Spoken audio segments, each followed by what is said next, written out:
successfully use a particular spell, and the more experienced you'll become in it, the more powerful you'll become in using that spell.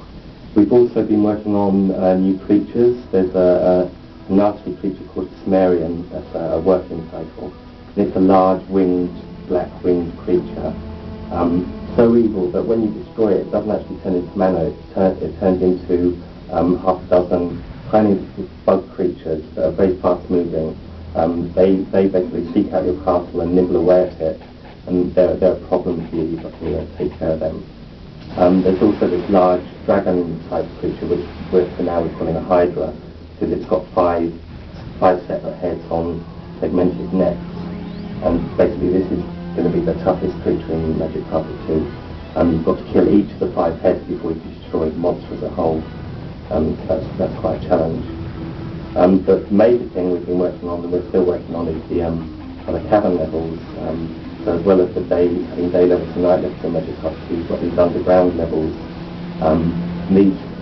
These take form, the sea is lava, and you fly down tunnels. You've got a roof over your head. Tunnels can get very small, and it can open out into vast canyons and rooms. And there's stalactites and stalagmites that get created, and it's looking very good. In Magic Carpet 1, we were more or less confined to limitations of the engine. A lot of some of the graphics were actually left up to the computer. Some of the effects were left up to the computer. Now the artist has complete control. I've had complete control, so I've been able to do absolutely everything. So nothing has been left to chance at all. We've also tried to bring especially with the cavern and the nighttime levels, a more sinister feel. And basically we've upgraded the daytime graphics considerably since the first one. If you've seen Magic Carpet 1 daytime and you've seen Magic Carpet 2 daytime, you'll see a huge difference.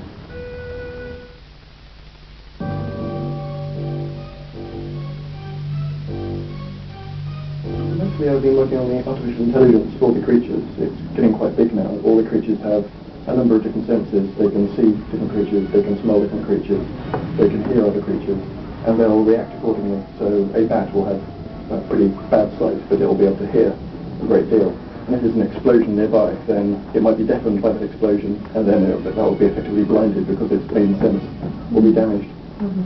Other creatures will have amazing sight, and if all the sight works on the light sourcing as well. So if something's hiding in shadow, it may well walk past the creature that's hiding in the shadow because it just can't see it. This is a great deal of intelligence. I can't think of any other game that has this level of intelligence. But for Keeper it's very, very necessary because the creatures can do so many things by themselves. Part of the game is controlling these creatures which are unpredictable and can do their own things.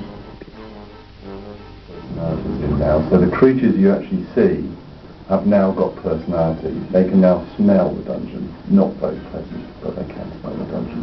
They can see the dungeon. They can get a sense of where they are within the dungeon. And they can hear. Now putting those 3 elements in there, obviously that's quite like human beings. Things you can see, sight and smell. I don't think we've got touch in there yet, but that's a game in the future. The point is that they all have their own degrees of those emotions and those sensations and those feelings, and that's really adding to the game. We've also added multiplayer in now, so I can take over any creature in the dungeon. You can come in as a hero now and battle against those creatures. And you'll notice one of the elements that's been exciting a lot of people is the fact is that if you go inside a cockroach, you can scurry around the bottom part of the dungeon, and you can just hide at the back of a corridor and see all these heroes walk past. Or equally, if you go in as a dragon, you actually see the dungeon from much higher up. You can see even over the top of doorways.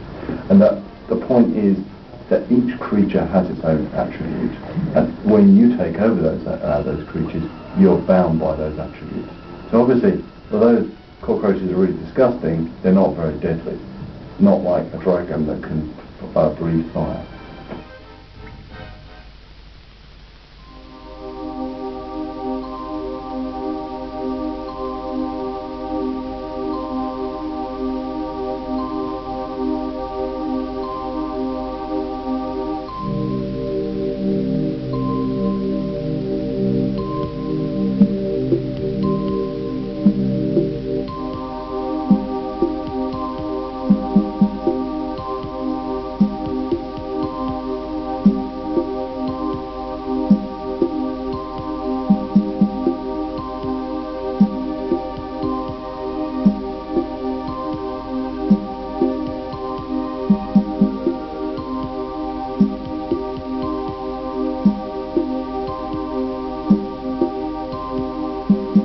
last time we've made a huge amount of progress. We've actually started to get the new graphics in, the high-res graphics that Gary's been doing. Made a lot of progress with some of the new artificial intelligence code we're working on here, and some of the navigation systems. So the guys actually, at the moment they're a bit stupid, but they have the potential of being incredibly intelligent. We've made a huge amount of progress with something called complex functions that we're putting into the intelligence, which allows the doctors and the patients, etc., to do seemingly very complicated things that you've probably such as never seen before. People actually sitting down on chairs, not looking like they're sitting down on chairs, but pixel perfect sitting down using machines. Very, very complicated actions that they can actually do. Team Hospital is going to be based through 4 key time periods. It's going to be very rough time periods in the sense that the 20th century will cover pretty much the whole of the 20th century, but may not necessarily change in style too much, so there won't be fashion changes or too many technology changes.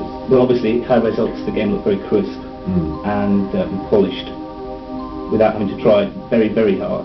But what I want to do is try and obviously push the pixel as much as possible and make it look as nice as possible.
Key features of Syndicate Wars is the complexity of the graphics engine. It's probably the most complex graphics engine of any computer game. It's rendering 3DS, actual 3DS objects, texture mapping them, lighting them, doing shadow calculations, and that's a real complicated thing it has to do. And the difficult thing with the editor is getting it so that users who aren't particularly experienced with 3DS can actually design these maps. Within the next 2 months, we've really got to sort of crack down on the gameplay side. The gameplay is just going to be getting the user interface right, because it's quite a complicated game. We're going to have to simplify it with the joypad on the PSX. So to get it completely easy to use, so that the user can do everything they want to do without having to think too much about it. What we're hoping for in Syndicate Wars is to carry on the atmosphere that was brought about in the original game, to link themes and hopefully get a bit of continuity into the game. We're hoping that the design of the buildings and the textures that we're going to use for them will create a big dark atmosphere.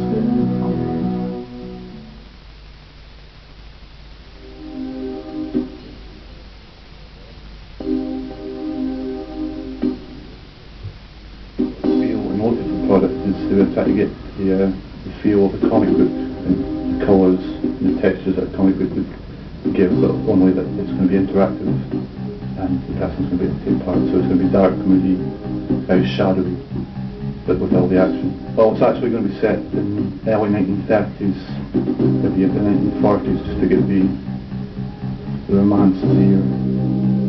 We're hoping that it's going to look like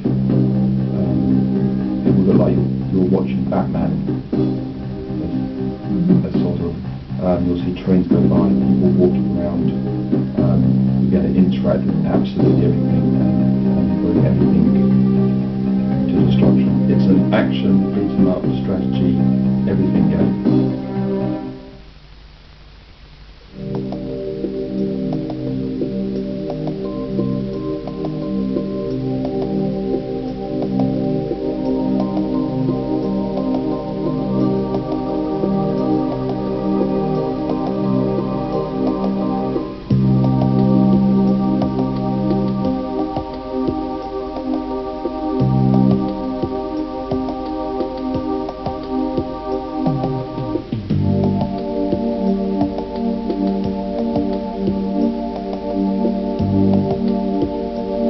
Sort of put in the things that will make it more mutable, so you can do more things. You put in a variable skeleton creature type thing, where you can build your own. You can literally take the genes and build your own creatures from these. They reflect the changes. Like a real strong one will have a big head, a fast one will have small spindly legs. A really tough creature will be really thick, and a real fast creature will be really spindly and everything. Sort of trying to find out what we can do within the limits of technology, leaving it flexible enough so that you can actually see things change, and still make it interesting and visually appealing at the same time. Things that's going to be great about it is you'll be run to play, but also just to peer in through your monitor or whatever, like a window into a porthole, looking at the whole thing evolve and go off right in front of your eyes, basically. You can just, like an ant colony, just watch creatures do their thing and see what happens. You could go to the gene lab and say, right, I'm going to cross this creature with this creature and get big claws and small body, or vice versa.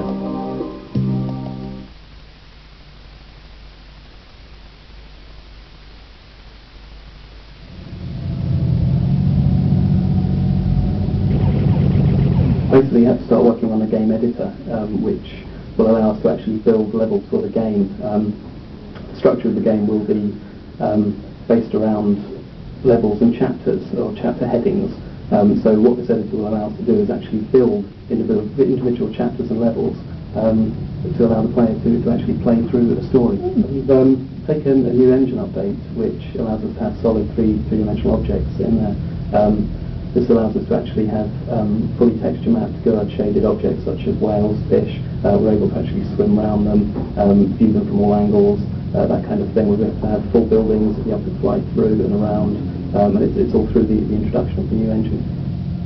I would like the game to have a sort of slow, more of an atmospheric feel to it. It is an action game, but in my mind, the action isn't all necessarily best served by sort of fast shoot 'em up, flying around, blowing things away. Trying to get across the feel that you're moving through like a viscous medium, like water. You're not in space. You're actually in, like swimming through. The more we can get it to feel like you're moving through jelly or something like that, the better. You really want to feel this as something out there.